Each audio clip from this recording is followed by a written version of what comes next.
요한계시록 19장 11절에서 12절까지의 말씀 한 목소리로 봉독하시겠습니다. 또 내가 하늘이 열린 것을 보니 보라 백마와 탄 자가 있으니 그 이름은 충신과 진실이라. 그가 공의로 심판하며 싸우더라. 그 눈이 불꽃 같고 그 머리에 많은 면류관이 있고 또 이름 쓴 것이 하나가 있으니 자기밖에 아는 자가 없고. 아멘.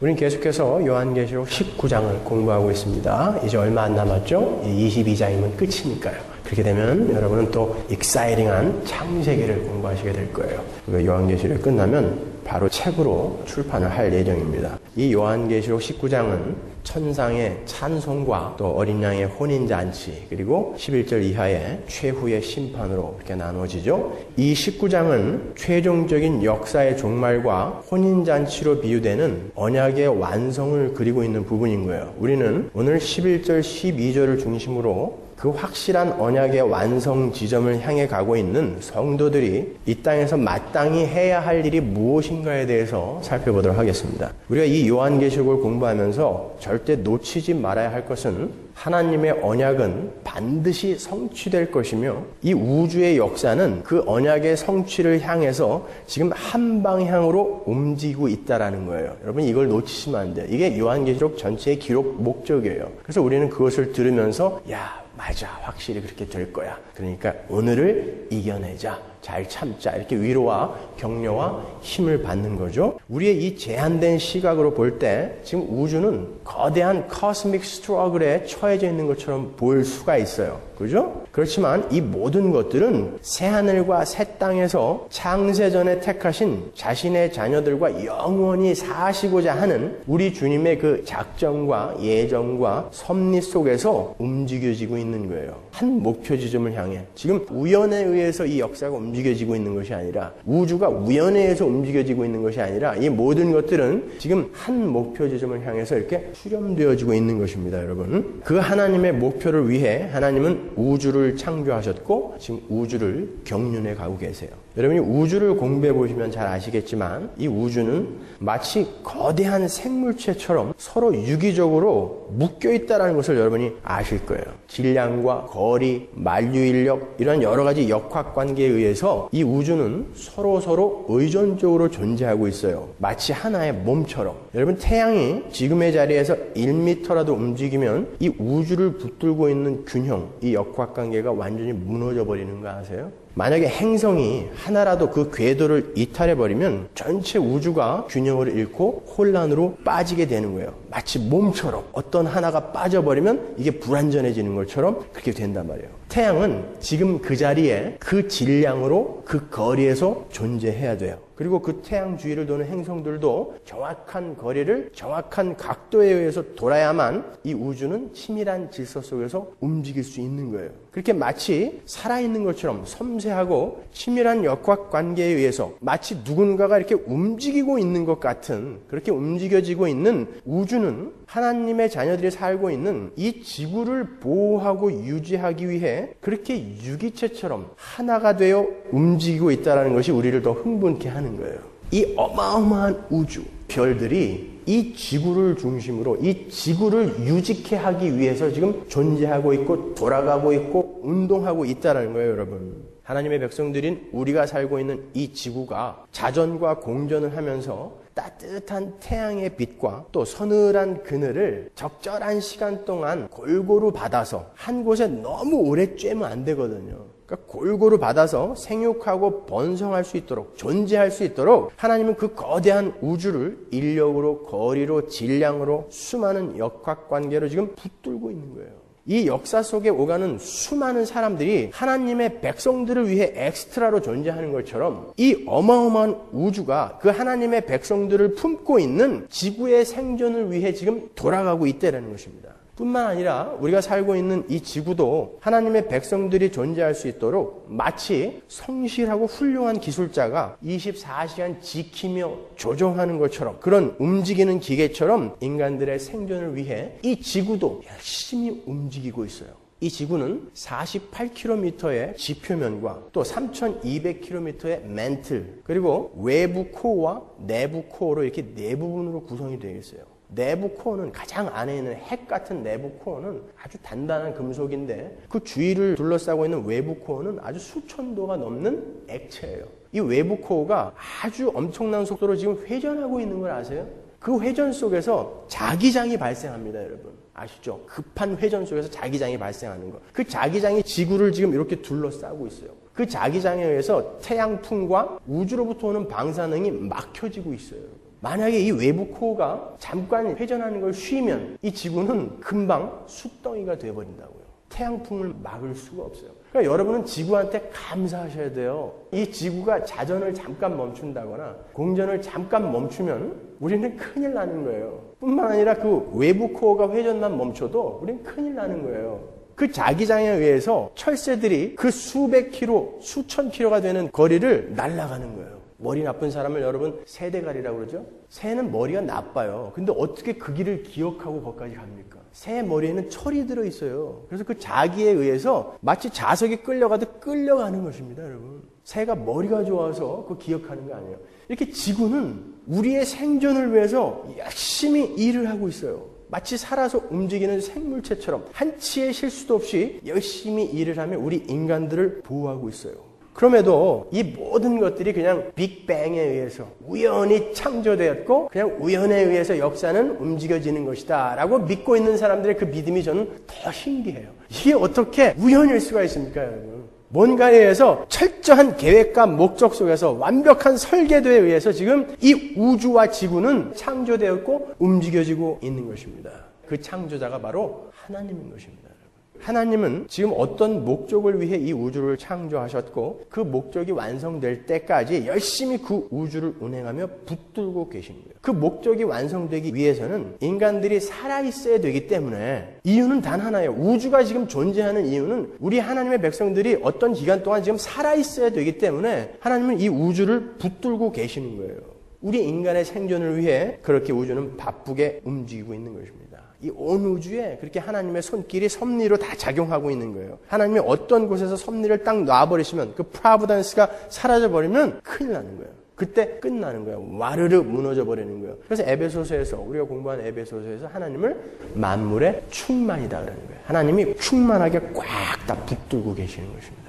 어느 것 하나 하나님의 손에서 벗어나는 게 없어요. 우연이 없어요. 이 세상에는요. 마귀는 그 어마어마한 하나님의 작정 속에 들어있는 하나의 부속품인 거예요. 엑스트라인 거예요. 여러분이 가시적인 세계관으로 이 세상을 보니까 이 세상을 선과 악의 대결 구도로 자꾸 본다고요. 오맨이나 엑소시스트 이런 영화는 그냥 재미로 보는 거지 그렇게 하나님은 지금 우리가 지난주에 살펴본 것처럼 마귀와 접전을 하며 싸우고 계시는 게 아니란 말이에요. 어떤 목적을 위해 지금 마귀가 사용되고 있는 것뿐이란 말이죠, 여러분. 그분만이 승리자이며 그분만이 유일한 왕이신 거예요. 그런데 왜 하나님께서 마귀로 하여금 비진리를 들어서 진리를 공격하게 만드시는지는 나중에 제가 시간을 내서 1시간 정도 다시 설명을 해드릴게요. 그분만이 유일한 승리자고 유일한 왕인 거예요. 그게 오늘 본문에 나와요. 12절에 보면 우리 주님이 많은 면류관을 쓰고 계신 장면이 등장하죠. 여러분도 아시다시피 면류관은 승리의 상징이에요. 그러나 여기서 면류관이라고 번역이 된 디아데마타라는 이 단어는 승리자에게 주어지는 면류관인 스테파노스와는 다른 단어예요. 이것도 전에 한번 제가 설명을 해드렸는데 우리가 전에 공부한 12장과 13장에서도 이 면류관이 나오는데 그때는 이 면류관이 용과 짐승의 머리 위에 있어요. 그죠? 7면류관, 10면류관 나왔었잖아요. 그때.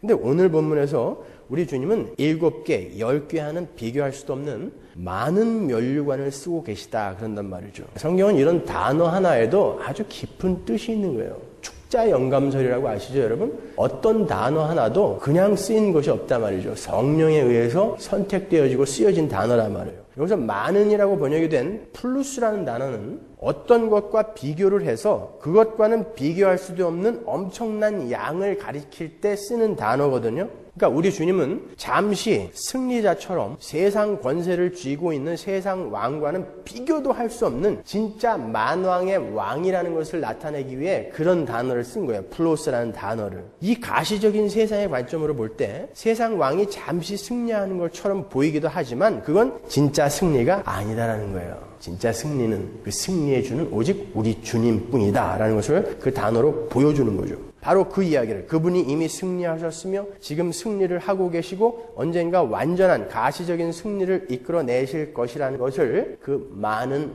면류관이라는 말이 시사하고 있는 거예요. 그렇다면 그 완성되고야말 하나님의 목적이 뭡니까? 도대체 어떤 목적이길래 우리 하나님은 그렇게 쉬지 않으시고 열심히 우주를 운행하시며 일을 하고 계시는 걸까요? 이 요한계시록 19장을 그대로 이렇게 요약해 놓은 것 같은 구절들이 이사야서에 나옵니다. 한번 볼까요? 62장 1절. 나는 시온의 공의가 빛같이 예루살렘의 구원이 횃불같이 나타나도록 시온을 위하여 잠잠하지 아니하며 예루살렘을 위하여 쉬지 아니할 것인즉. 하나님이 말씀하시는 거예요, 지금. 예루살렘은 우리 교회를 이야기하는 거예요. 바로 여러분을 위해서 하나님이 지금 쉬지 않겠다라고 말씀하신다고. 너무 든든하지 않으세요? 이게 우리가 이 땅에서도 이 더러운 우리의 실존을 보면서도 그래도 떳떳하고 당당하게 하나님 앞에 또 이렇게 얼굴을 디밀 수 있는 유일한 근거인 거예요. 하나님의 열심히 우리를 끌고 가기 때문에 우리는 이렇게 실패하고 실수하는 모습 속에서도 여전히 하나님 앞에 하나님 저 또 왔어요. 이렇게 베드로처럼 뻔뻔스럽게 이렇게 하는 거죠. 2절 열방이 내 공의를 열왕이 다 내 영광을 볼 것이요. 여기 왜 열왕이 등장할까요? 많은 면류관과 지금 대조되는 단어인 거예요. 이 열왕들은 그 가짜 면류관을 쓰고 있는 세상 왕들 이야기하는 거죠. 그 열왕이 다 네 영광을 볼 것이요. 너는 여호와의 입으로 정하실 새 이름으로 일컬음이 될 것이며 너는 또 여호와의 손에 아름다운 면류관 내 하나님의 손에 왕관이 될 것이라. 다시는 너를 버리운 자라 칭하지 아니하며 다시는 내 땅을 황무지라 칭하지 아니하고 오직 너를 헵시바라 하며 내 땅을 뷸라라 하리니 이는 여호와께서 너를 기뻐하실 것이며 내 땅이 결혼한 바가 될 것입니다. 마치 청년이 처녀와 결혼함 같이 내 아들들이 너를 취하겠고 신랑이 신부를 기뻐함 같이 내 하나님이 너를 기뻐하시리라. 보세요. 면류관, 혼인잔치, 새 이름. 계시록 19장에 나오는 단어들이 그대로 계속 나오고 있죠. 우리 주님은 우리 구원을 위해 1절에서 보는 것처럼 우리 구원을 위해 어린 양의 혼인잔치를 위해 지금도 쉬지 않고 열심히 우주와 역사를 경륜하고 계시되라는 거예요. 그리고는 그 많은 면류관의 주인답게 반드시 승리하시고야 말 거라는 것을 보여주는 거예요. 그렇다면 그 하나님의 열심을 알고 있는 우리가 그 확실한 승리를 보장받고 있는 우리가 지금 우리의 인생 속에서 해야 할 일이 무엇인가에 대해서 오늘 본문을 살펴보면서 한번 잘 정리를 해보자고요. 요한계시록 19장에는 예수 그리스도의 이름이 4가지로 표기가 됩니다. 첫 번째 이름이 우리가 지난주에 공부한 충신과 진실이고 거기에 대해서는 여러분이 잘 숙지하고 계셔야 돼요. 두 번째 이름이 우리가 오늘 공부할 12절에 있는 자기밖에 아는 자가 없는 이름이에요. 그리고 세 번째가 13절에 나오는 하나님의 말씀이라는 이름이고 네 번째가 16절에 나오는 만왕의 왕이요 만주의 주라는 이름인 거예요. 계속 그 이름은 하면서 주의 이름을 그렇게 표현한단 말이에요. 조금 이해가 안 가는 부분들이죠. 그러니까 이름이 뭔지를 모르면 그러는 거예요. 지난 시간에 우리가 우리 주님의 이름인 충신과 진실에 관해서 공부를 했어요. 우리는 그 충신과 진실이라는 이름 속에서 성부 하나님의 언약이 성자 예수 그리스도의 충성을 통해서 신실하게 이루어지고 있음을 거기서 읽어낼 수 있었어요. 기억나시죠? 그런데 오늘 본문 12절에 보면 조금 이상한 이름이 나와요. 그분의 이름은 자기밖에 아는 자가 없는 이름이다 그래요. 무슨 이런 이름이 다 있어요. 이게 무슨 뜻입니까, 여러분? 우리는 이 계시록 19장에서만 4가지의 주님의 이름을 봤잖아요, 지금. 충신과 진실, 하나님의 말씀, 만왕의 왕, 만주의 주 이렇게 이름을 봤잖아요. 근데 그 이름은 자기밖에 아는 이가 없다라는 말이 무슨 말이냐고요. 벌써 다 말해주고 그 이름은 자기밖에 모르는 이름이다 라고 이야기하는 그 의미가 뭐냔 말이에요. 히브리 사람들에게 있어서 이름이라는 건 뭐라고 그랬어요? 단순히 호칭의 개념이 아니라고 그랬죠. 이름이라는 것은 그 존재의 내용이라고 그랬어요. 아브라함, 사라, 이삭, 노아 전부 그 이름을 내용으로 살다 간 사람들이잖아요. 그러니까 이름을 자기밖에 아는 이가 없다. 이름이 비밀이다 라는 그 말은 그 존재의 내용이나 그 존재가 하는 일이 외부에 밝혀지지 않았다라는 말인 거예요. 아직 그 존재에 대해서 우리가 다 모른다라는 뜻이란 말이에요. 여러분이 조금 이해하기 쉽게 예를 하나 들어드리겠습니다. 출애굽기 6장 3절로 가보세요. 내가 아브라함과 이삭과 야곱에게 전능의 하나님으로 나타났으나 나의 이름을 여호와로는 그들에게 알리지 아니하였고. 잘 보세요. 족장들이 아브라함, 이삭, 야곱 이 족장들이 하나님의 이름을 전능의 하나님으로는 알고 있었는데 여호와라는 이름은 몰랐다 그래요. 여기서. 그죠? 4절 보세요. 가나안 땅 곧 그들의 우고하는 땅을 주기로 그들과 언약하였더니 이제 애굽 사람이 종을 삼은 이스라엘 자손의 신임을 듣고 나의 언약을 기억하노라. 그러므로 이스라엘 자손에게 말하기를 나는 여호와라. 내가 애굽 사람의 무거운 짐 밑에서 너희를 빼어내어 그 고역에서 너희를 건지며 편팔과 큰 재앙으로 너희를 구속하여 너희로 내 백성을 삼고 나는 너희 하나님이 되리니 나는 애굽 사람의 무거운 짐 밑에서 너희를 빼어낸 너희 하나님 여호와인 줄 너희가 알지라. 3절을 보시면 하나님께서 자신의 이름을 아브라함과 이삭과 야곱에게는 여호와로 알리지 않으셨다고 하는데 그들이 진짜 여호와의 이름을 몰랐을까요? 창세기 4장 26절 보세요. 셋도 아들을 낳고 그 이름을 에노스라 하였으며 그때의 사람들이 비로소 여호와의 이름을 불렀더라. 창세기 4장에 분명히 사람들이 여호와의 이름을 불렀다라고 이야기한단 말이에요. 근데 하나님은 족장들이 여호와라는 이름을 몰랐다고 한단 말이에요. 이게 무슨 말이란 말이에요. 그러니까 히브리 사람들이 쓰는 이름이라는 것의 개념을 여러분이 잘 알고 계셔야 되는 거예요. 정의를 잘 내리고 계셔야 되는 거예요. 이 말은 이스라엘의 족장들이 이미 하나님을 여호와로 부르고 그 하나님이 전능한 하나님인 줄은 알았지만 힘이 좋은 하나님인 줄은 알았지만 거기까지만 알았다는 거예요. 그 여호와 하나님이라는 이름이 가진 내용으로 담고 있는 구속사 안에서의 특성, 즉 언약과 사랑의 하나님으로서의 그 하나님이 담고 계신 내용은 출애굽기에 가서야 하나님께서 이스라엘을 애굽에서 건져내시고야 그리고 그들과 함께 홍해를 건너시고야 비로소 그들에게 경험되었다라는 이야기인 거예요. 그런 의미에서 그 전까지는 여호와의 이름이 비밀이었다. 그 족장들이 여호와의 이름을 몰랐다라고 이야기하는 거란 말이죠. 아무것도 아닌 것 같지만 여러분 이런 개념을 잘 알고 계셔야 구약 전체를 이해하는 데 도움이 되는 거예요. 비슷한 예를 하나 더 들어드릴게요. 계시록 17장 5절 보시면 그 이마에 이름이 기록되었으니 비밀이라. 자, 분명히 비밀이라 그러죠.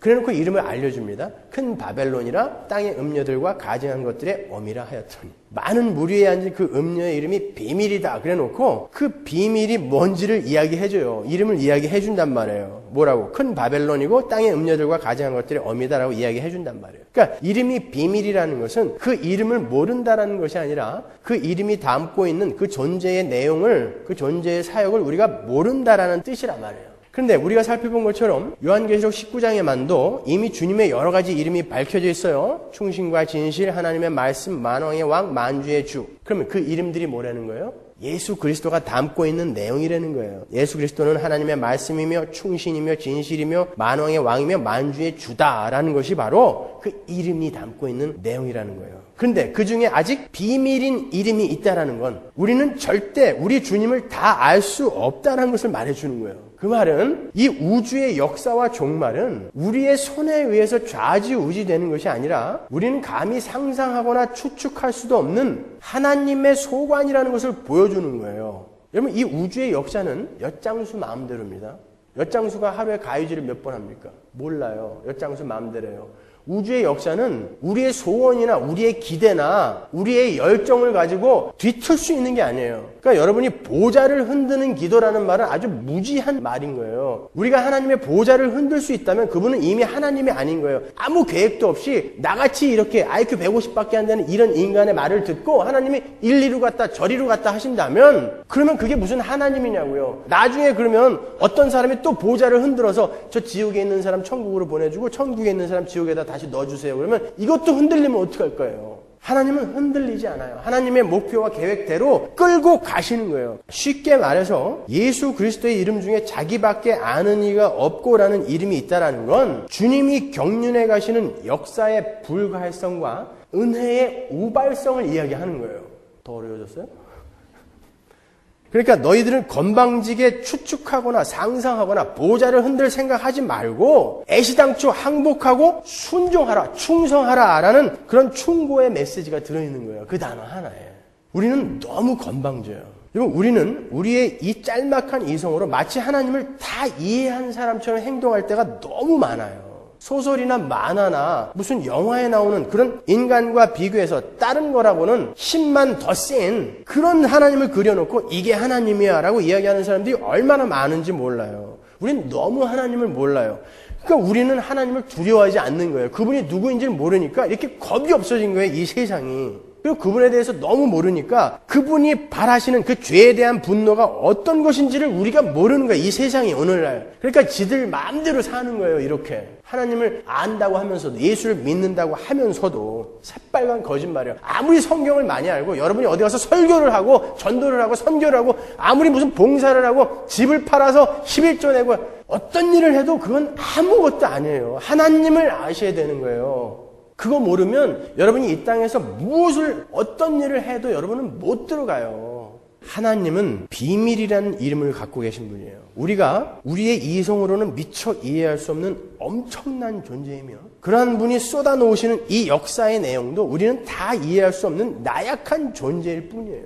그분의 이름은 비밀이라니까요. 자기밖에 아는 자가 없는 이름을 갖고 계신 분이란 말이에요. 따라서 우리는 겸허하고 겸손한 마음으로 순종하고 항복하며 그분을 알아가야 되는 거예요. 그거밖에 할 게 없어요, 우리는요. 그럼에도 하나님은 이미 많은 것들을 우리에게 계시해 주셨어요. 영원하신 하나님이 이 제한된 시간 속으로 들어오셔서 우리의 이성으로 이해될 수 있는 것들, 그 수준에 한해서 눈높이를 맞춰서 우리에게 많은 것들을 계시해 주셨어요. 이 천지는 어떻게 창조가 됐는지, 왜 이스라엘이라는 나라가 택해졌는지, 왜 예수는 나사렛 목수의 아들로 오셨어야 했는지, 왜 황제로 안 오고 그렇게 못생긴 목수의 아들로 오셨어야 했는지, 그리고 그분은 왜 죽어야만 했는지, 그리고 어떻게 부활하셨으며 그 부활의 의미가 무엇인지, 우리는 예전에는 전혀 상상도 할 수 없었던, 그리고 어떤 사람들에게는 여전히 비밀로 지금 남겨지고 있는 그 많은 것들을 이미 알고 있어요. 그러나 우리가 알고 있는 그 하늘의 비밀은 아주 일부분인 거예요, 여러분. 우린 주님이 언제 오실지, 그 새하늘과 새 땅은 어떻게 생겼는지,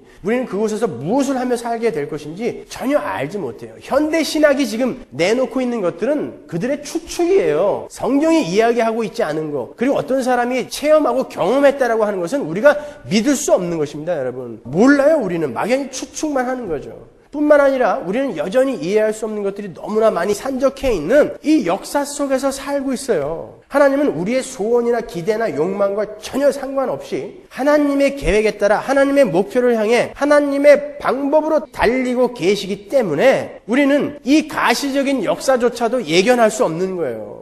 저 전쟁이 어떻게 될지, 이 자연이 지금 어떻게 될지 우리는 몰라요. 이 가시적인 이 자연 세계조차도 우리는 추측할 수가 없어요. 근데 하늘의 비밀을 어떻게 알며 우리가 하나님을 어떻게 다 안다고 할 수 있단 말입니까, 여러분? 그렇다면 하나님이 이 인간의 역사 속에서 이루어 가시는 일과 그 일을 이루시는 방법과 또 하나님의 언약의 완성의 시기가 우리의 힘이나 노력, 염원과 전혀 관계가 없고 우리가 감히 추측하거나 상상할 수도 없는 그런 하나님의 영역이라면 그 자기밖에 아는 이가 없는 이름을 가지신 예수 그리스도 앞에서 우리가 해야 할 일이 무엇이겠어요? 도저히 불가해한, 그리고 우리는 상상할 수도 없는 지혜와 능력으로 그분의 언약을 이루고 계신 그 전지전능하신 하나님 앞에서 우리가 할 수 있는 것이 무엇이겠습니까, 여러분?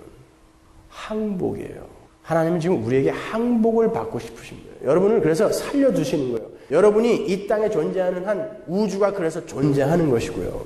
항복, 충성, 순종인 거예요. 그 충성의 내용이 뭐예요? 선교, 예배당 건축, 헌금, 구제, 봉사. 물론 이 모든 것들은 우리의 신앙생활에서 없어서는 안 될 아주 중요한 것들이에요. 그러나 그런 것들은 2차적인 것입니다.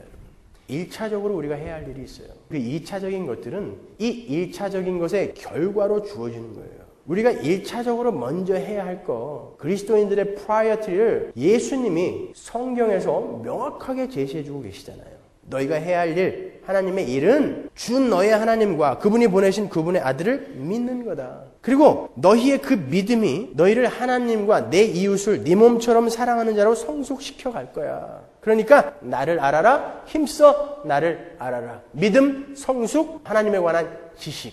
이것이 우리가 유일하게 해야 할 일이에요. 여기에서 진짜 헌금이 나오는 거고, 여기에서 진짜 봉사가 나오는 거고, 여기에서 진짜 헌신이 나오는 것입니다, 여러분. 근데 이것들을 안 하고 어떤 행위를 쌓아서 하나님께 자꾸 잘 보이려고 하니까 지들 삶은 전부 개판인 거예요. 그건 아니란 말입니다, 여러분. 제가 지금 요한복음, 마태복음, 호세아서를 이 한 문장에다가 다 갖다 넣은 거예요. 성경이 이야기하는 것은 아주 심플한 것입니다. 우리는 그 비밀이신 하나님 앞에서 두 손 두 발 다 들고 항복하며 저 새하늘과 새 땅을 준비하는 거예요. 그러니까 나에게 허락될 그 영생을 위해 내 모든 것을 던져 순종하고 충성하는 것이 바로 신자의 삶인 거예요. 근데 오늘날 신자라는 사람들이 솔직히 그 생명에 대해서 거의 관심이 없어요. 여러분 그 영생에 대해서 정말 관심이 있으세요? 죽음 뒤의 삶에 대해서 얼마나 진지하게 생각해 보십니까? 마치 그 죽음은 나에게는 절대 안 올 것 같죠. 와도 내 생각 저 너머에 언젠가 그때 나에게 올 것 같죠. 예배당에서 예수를 믿는다고 하는 사람들이 참 아이러니하게도 그 생명에 대해서 관심이 별로 없어요. 오로지 자신의 생존의 문제에만 꽁꽁 묶여 있다니까요.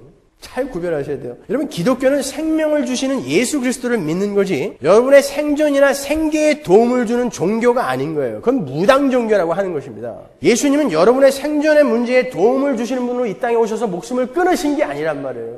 그거는 아무나 줄 수 있는 거예요. 예수님이 그 천지를 창조하신 하나님이 이 땅에 내려오셔서 목숨을 끊은 건 여러분의 생존과 생계를 도와주시려는 단순히 그런 가난한 것을 위해 오신 게 아니란 말이에요.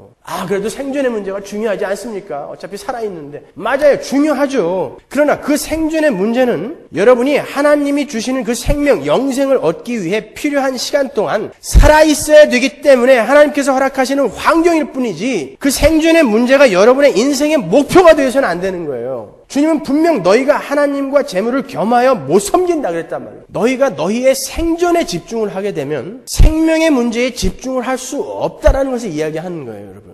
우리가 생존의 문제가 아닌 생명의 문제에 집중을 하게 되면 지금 나에게 주어진 사건이나 상황, 환경, 조건들은 별로 문제가 되지 않아요. 그런 사람은 자신이 처한 그 상황이, 그 조건이 자기에게 영원한 생명이 주어지는 데 있어서 가장 최선의 상황이며 조건이기 때문에 나를 사랑하시는 그 하나님이 지금 나에게 허락하신 거야 라는 그 믿음이 있는 사람이란 말이에요. 그래서 그러한 외부적인 조건이나 환경에 연연해하지 않게 되는 거예요. 그런 사람은 사도 바울처럼 내게 능력 주시는 자 안에서 내가 무엇이든지 할 수 있다. 내가 배고픔과 풍부와 궁핍의 일체의 비결을 배웠다. 뭐든지 괜찮아. 난 아파도 괜찮고 가난해도 괜찮아. 그래 부자여도 괜찮아. 왜? 나의 목적은 생명이지 이 생존과 생계가 아니니까. 어차피 이건 환경이니까. 나에게 생명을 주시기 위한 환경이니까 난 다 괜찮아. 우리는 이 땅에서 그리로 가는 거예요. 그런데 오늘날 교회는 어떻게 예수를 이용해서 이 생계를 책임져 주겠다라고 가르치고 있으니까 이건 다 가짜라는 것입니다, 여러분.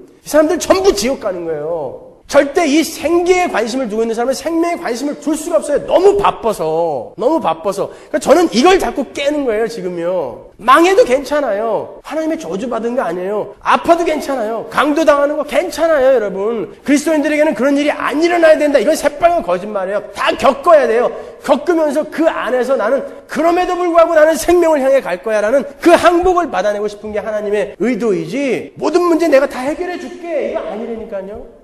누가 어디서 그따구 엉터리 기독교를 가르칩니까, 여러분? 내가 기도하면 모든 게 다 이루어진다고요? 천만의 말씀. 하나님은 나를 바꾸시는 거지 내가 하나님을 흔들어 버릴 수 없는 거예요.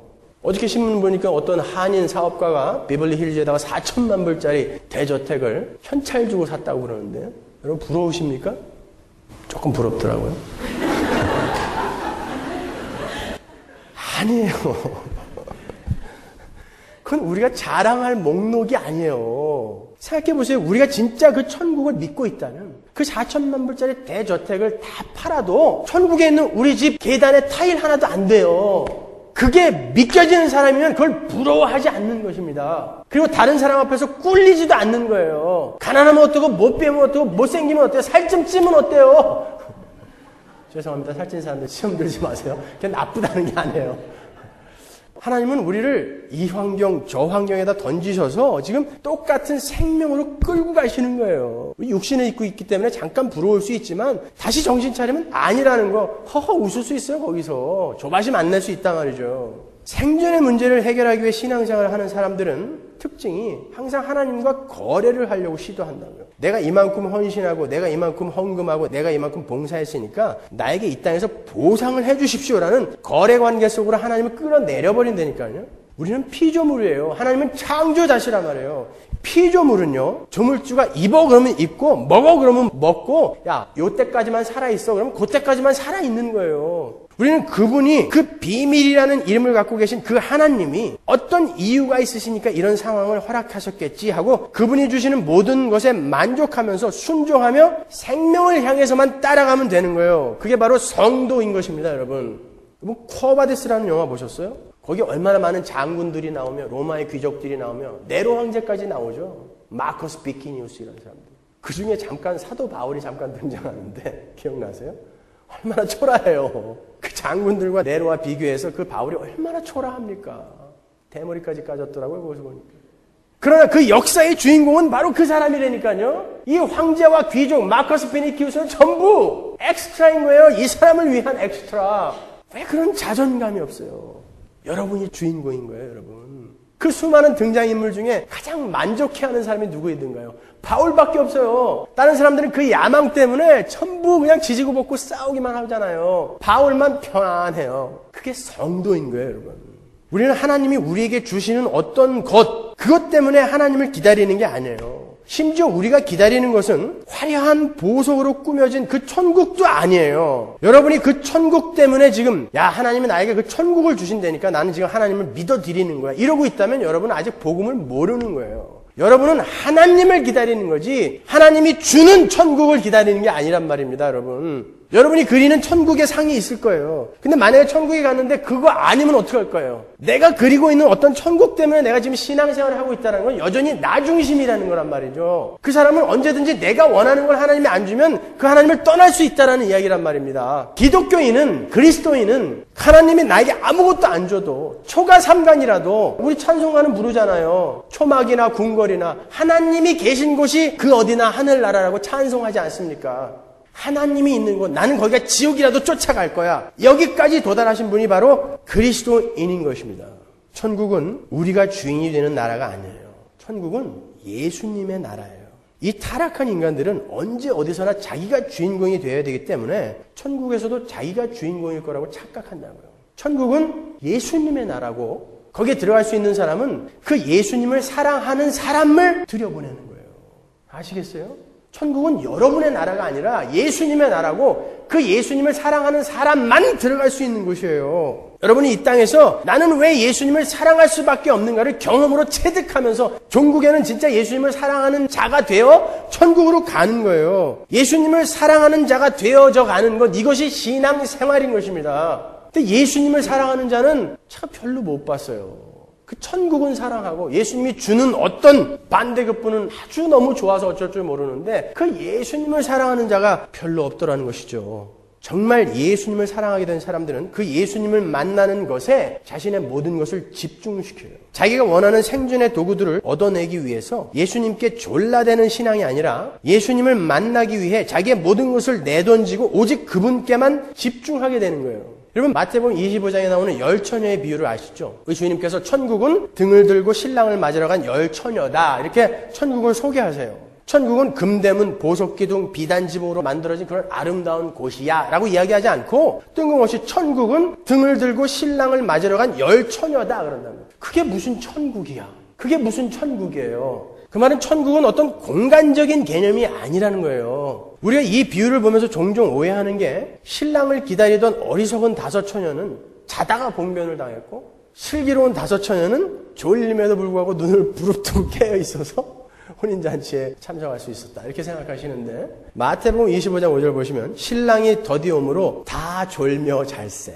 다 잤어요. 10명이 다 잤다니까요. 그럼 뭘 근거로 어리석고 슬기로운 것을 나누고 있냐고요 지금. 등불을 들고 신랑을 맞으러 갈 때 기름을 들고 갔느냐 아닌가가 지금 어리석고 슬기로운 것의 판단 기준이 되고 있단 말이에요. 그럼 기름을 안 가져간 게 왜 어리석은 행동이에요? 우리 합리적인 생각으로 한번 생각해 보자고요. 만일 신랑이 일찍 왔다면 그 무거운 기름을 가져간 처녀들이 오히려 어리석은 처녀들이 되는 거죠. 필요도 없는 거 무겁게 들고 갔잖아요. 근데 왜 주님은 기름을 준비하지 않은 처녀들 보고 어리석은 처녀들이라고 단언하여 말씀하십니까? 기름을 준비하지 않았다라는 것은 아주 기회주의적인 사고를 상징하고 있는 것입니다. 기름을 준비하지 않은 그 어리석은 처녀들은 만일 기름을 준비했는데 신랑이 일찍 오면 그 기름은 무용지물이 되고 마니까, 다른 말로 내가 손해를 보게 되니까, 내가 그 무거운 것을 날라야 되고 또 쓰지도 못할 것을 돈을 주고 사야 되니까, 내가 손해를 보게 되니까 나중에 부족하면 그때 가서 준비하자라는 아주 합리적이고 효율적인 세상적인 사고방식을 상징하는 거예요. 이 세상의 합리적인 사고방식은 세상을 살아가는데 자기에게 유익이 되지 않는 것은 모두 쓸데없는 것으로 여기는 사고방식을 이야기하는 거예요. 그러한 사고방식을 주님은 어리석다라고 말씀하신 것입니다.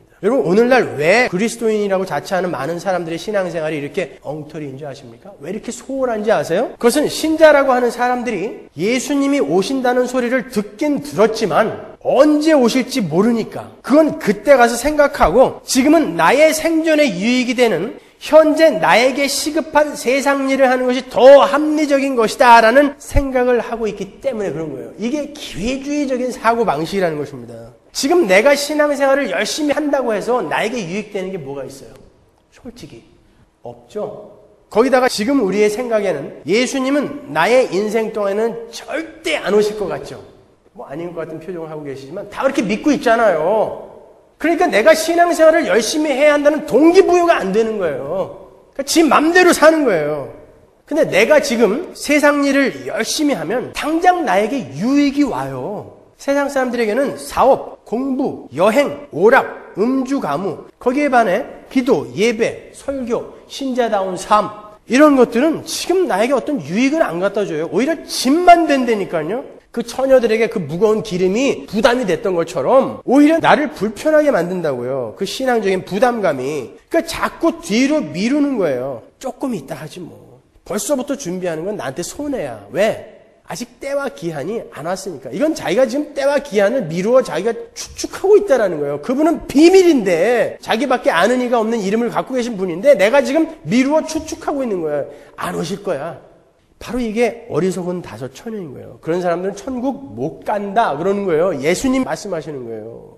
신앙생활은 나중에 열심히 해도 되는 거지만 돈은 지금 못 벌면 안 되는데, 예배는 나중에 드려도 되지만 이번 주에 안 놀러 가면 내가 마땅히 누려야 할 행복이 한 조각 날아가 버리는 건데, 그러니까 나중에도 할 수 있는 건 그때 가서 하고 지금 당장 나를 편안하게 해주고 나를 행복하게 해주고 나에게 유익이 되는 거 하자. 이게 어리석은 처녀인 것입니다. 그러나 슬기로운 다섯 처녀는 어때요? 합리적인 세상 관점으로 볼 때에는 참 미련한 여자들이죠. 신랑이 언제 올지도 모르는데 그 무거운 기름통을 들고 가요. 나중에 모자라면 얼른 가서 사오면 되는데 미련하게 처음부터 그 기름통을 들고 가요. 지금 들고 간다는 거예요. 신랑은 나중에 만나지만 지금 나는 무거운 기름통을 들고 가는 거예요. 그 여자들은 주님이 언제 오시든 나의 삶의 모든 관심은 그 주님밖에 없어. 혹시 기름이 떨어져서 주님이 나를 못 찾으면 안 되니까 기름을 충분히 준비해두자. 그 만남에만 관심이 있다라는 거예요. 이 기름이라는 것은요. 내가 들고 있는 이 등불이 신랑이 나를 찾을 수 있는 유일한 좌표거든요. 근데 혹시 이게 꺼지면 어떡해? 그러니까 처음부터 이 기름을 들고 가는 거예요. 그러니까 이런 그림을 그려보세요. 나중에 우리가 신랑을 만날 거예요. 주님을 만날 거예요. 그때는 어마어마하게 행복할 거예요. 그죠? 엄청난 기쁨이 충만히 우리에게 닥칠 거라고요.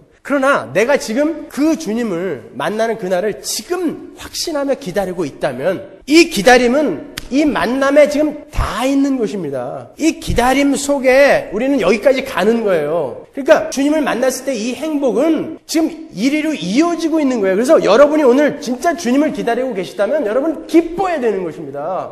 행복해야 되는 거예요. 우리 아들들이, 제가 아들이 셋 있는 거 아시죠? 아들들이 한국에 1년에 한 번씩 가는데 우리 아버님이, 아이들 할아버지죠? 이 아이들을 얼마나 보고 싶어 하는지. 아이들이 몇 월 며칠 날 갑니다 그러면 열흘 전부터 잠을 못 주무신대요. 너무 좋아서요. 아직 이 아이들은 안 갔잖아요. 그러나 이 아이들이 온다라는 확신이 있으니까 이 기다림이 만난 것처럼 기쁜 거예요. 그러니까 잠이 안 오는 거예요. 너무 좋아서 막 황홀하대요. 그 날만 생각하면. 이게 우리의 오늘의 삶이어야 되는 것입니다. 그 사람들이 천국 갈 수 있다는 거예요. 그러니까 여러분이 오늘 기쁘지 않으면, 오늘 여러분의 신자다운 삶을 쏟아내지 않으면 아직 여러분은 하나님을 모르는 거예요. 그러니까 우리는 힘써 여호와를 알자는 거예요. 여기서 힘써 여호와를 알자. 여러분이 뭘 했던 그건 상관없어요. 그건 공력은 다 타버릴 거란 말이죠. 내가 하나님을 아는가요? 내가 그분을 오매불망 만나고 싶어 하는가? 그래서 오늘 내가 기름통을 준비하는가? 그 슬기로운 처녀들은 미래에 일어날 일을 지금 일어난 일로 앞당겨서 살아가는 거예요, 여러분. 그게 천국이에요. 그래서 천국이 이 땅에 침노해 있다라고 이야기하는 거예요, 성경이. 근데 성경은 분명히 천국이 이 땅에 침노해 있다라고 하는데 왜 천국을 경험하는 사람이 없고 전부 이렇게 퀭한 눈에 슬픔과 눈물 속에서만 사냐 말이에요. 하나님을 몰라서 그러는 거예요. 예수를 몰라서 그러는 거예요. 우린 이 땅에서 그 예수를 알고 가는 거예요. 그리고 그 엄청나신 그 존재 앞에 항복하고 이제 당신이 시키는 대로 다 할게요. 거기가 하나님 나라인 것입니다, 여러분. 여러분이 잘 아시는 달란트 비유도 마찬가지예요. 이런 합리적인 세상 사고방식으로 기독교를 해석하고자 하는 사람들에 대한 경고가 바로 그 달란트 비유예요.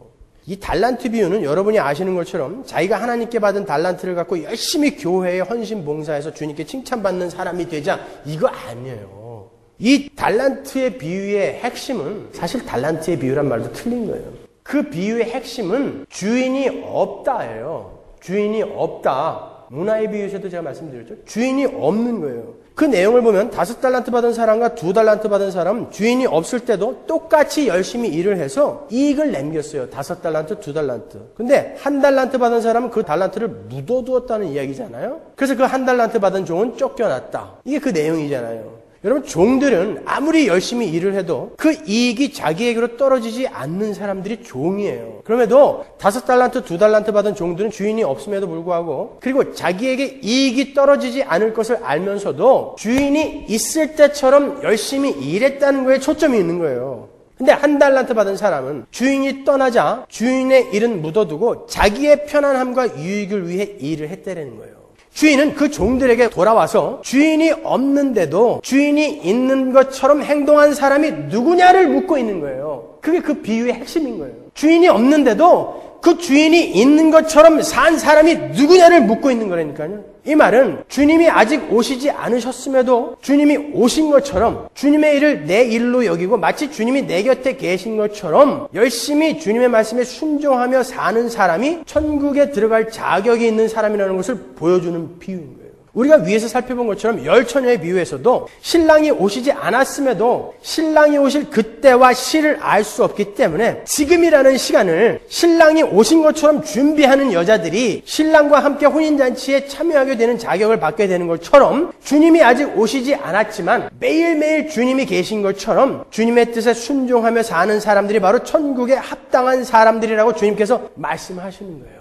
여러분, 정말 천국에 가실 수 있으세요? 그러면 어디다가 그 근거를 두고 계십니까? 나는 교회에 다니기 때문에, 나는 교회의 봉사를 어마어마하게 했기 때문에, 나는 11조를 여태까지 한 번도 안 빼먹었기 때문에, 나는 구제를 열심히 했기 때문에, 아니면 나는 예수를 믿기 때문에. 그렇다면 여러분이 예수를 믿는다는 건 어떻게 확인할 수 있어요? 우리는 얼마든지 나의 신념으로 나는 예수를 믿는 걸 거야. 나는 믿는 것임이 틀림없어. 나의 신념으로 나는 예수를 믿고 있다는 확신을 갖고 있을 수 있어요. 얼마든지 우리는 자기 최면으로 나는 예수를 믿는 거야. 나는 예수를 믿는 거야. 무의식 중에 자기를 최면을 걸어서 나는 예수를 믿는 사람이다라고 확신을 가지고 있을 수 있다니까요. 아니면 자기의 고집으로 나는 예수를 믿는 사람이 틀림없어 라고 그거 아니라고 어떻게 장담하실 겁니까? 그렇게 확신을 갖고 있을 수 있어요. 그러면 여러분은 어떻게 천국을 갈 수 있어요? 슬기로운 5 처녀처럼, 5달란트, 2달란트 받은 종들처럼 주인이 안 계신데도, 아직 신랑이 오시지 않으셨는데도 주인이 함께 계신 것처럼, 신랑이 오신 것처럼 오늘을 준비하는 그 사람이 천국을 갈 수 있는 사람인 거예요. 그 사람이 구원받은 사람인 것입니다. 제가 문화의 비유에서도 말씀드렸죠.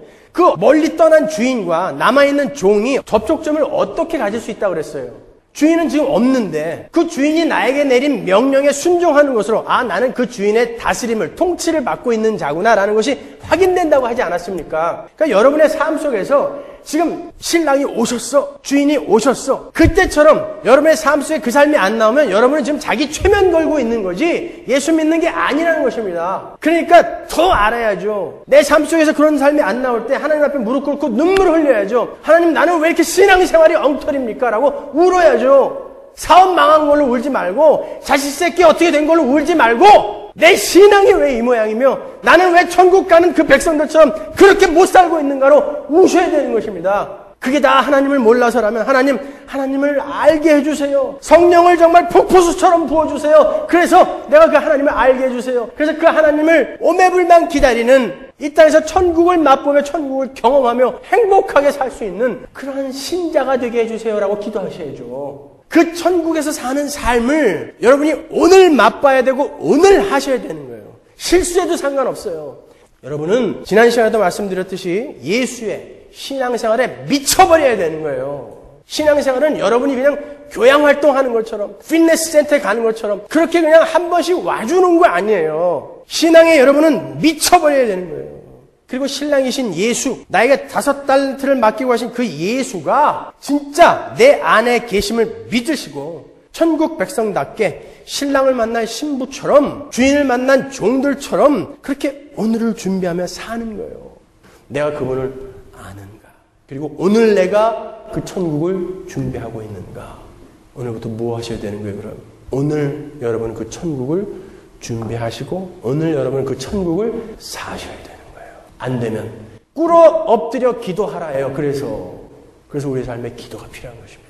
엉뚱한 거 달라고 그 참된 거 구하는 그 시간 소비하지 마시고 올바른 거 구하세요.